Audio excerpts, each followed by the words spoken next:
கொடைக்கானலில் 4 மணி நேரத்துக்கு மேலாக மழை பெய்து வருகிறது. இது குறித்த விவரங்களுடன் செய்தியாளர் ஜாஃபர் சாதிக் இணைந்திருக்கிறார். ஜாஃபர், எந்தெந்த பகுதிகளில் மழை பெய்து வருகிறது? நாளையும் மழை தொடரும்னு தெரிவிக்கப்பட்டிருக்கா? நிச்சயமாக லவண்யா. திண்டுக்கல் மாவட்டம் கொடைக்கானல் மலைப்பகுதிகளில் காலை முதல் வானில் கருமேகங்கள் சூழ்ந்து காணப்பட்ட நிலையில் நண்பகல் முதல் சுமார் 4 மணி நேரத்திற்கு மேலாக இடைவெளி விட்டு காற்றுடன் கூடிய மழையானது பெய்து வருகிறது. குறிப்பாக அப்சர்வேட்டரி, ஏரிச்சாலை, அண்ணா சாலை, ஆனந்தகிரி, பாம்பார்புரம், வட்டக்கானல், கல்லறைமேடு, சீனிவாசபுரம், தந்திமேடு உள்ளிட்ட பல்வேறு பகுதிகளில் காற்றுடன் கூடிய மிதமான மழையாகவும் வேறு ஒரு சில பகுதிகளில் சாரல் மழையாகவும் பெய்து வருகிறது.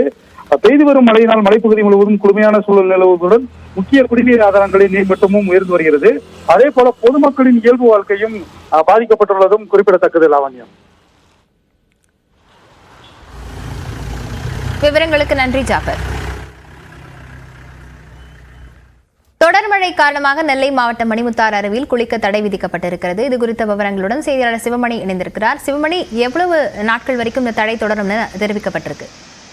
தென்மேற்கு பருவமழை தீவிரமடைந்துள்ள நிலையில திருநெல்வேலி மாவட்டத்துல பரவலாக மாவட்டத்தின் பெரும்பாலான இடங்கள்ல காலை முதலே லேசான மழை பெய்து வருகிறது. மாவட்டத்தில் பிரதானமாக மேற்கு தொடர்ச்சி மலைப்பகுதிகளிலும் அந்த மணிமுத்தாறு அருவியினுடைய நீர்பிடிப்பு பகுதிகளில் கனமழை பெய்துவதன் எதிரொலியாக அணைக்கு வரக்கூடிய தண்ணீரின் அளவு அதிகரித்திருக்கிறது. அருவிக்கு வரக்கூடிய தண்ணீரினுடைய அளவு அதிகரித்திருக்கக்கூடிய காரணத்தினால அருவியில குளிக்கிறதுக்கு வனத்துறையினர் தடை விதித்திருக்கிறாங்க.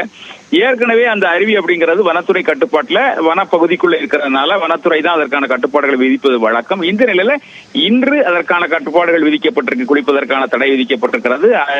அணையையும் அருவியையும் நேரில் சென்று பார்ப்பதற்கு மட்டும் அனுமதி அப்படிங்கிற உத்தரவு பிறப்பிக்கப்பட்டிருக்கிறது. தொடர்ந்து தண்ணீரின் அளவு கூடுதலாக இருந்தால் அவர்கள் தொடர்ந்து தடை விதிக்கக்கூடிய அந்த நிலை அப்படிங்கிறது தொடரும். தண்ணீர் குறைந்த பிறகு வனத்துறையினுடைய அனுமதி கிடைத்த பிறகுதான் சுற்றுலா பயணிகள் செல்லக்கூடிய நிலை அப்படிங்கிறது இருக்கும். இன்று முழுவதுமாக தடை அப்படின்னு அறிவிக்கப்பட்டிருக்கிறது. மீண்டுமாக தடை தொடருமா அப்படிங்கிறது மீண்டுமாக நாளை காலை அறிவிக்கப்படும். லாவண்யா, விவரங்களுக்கு நன்றி சிவமணி.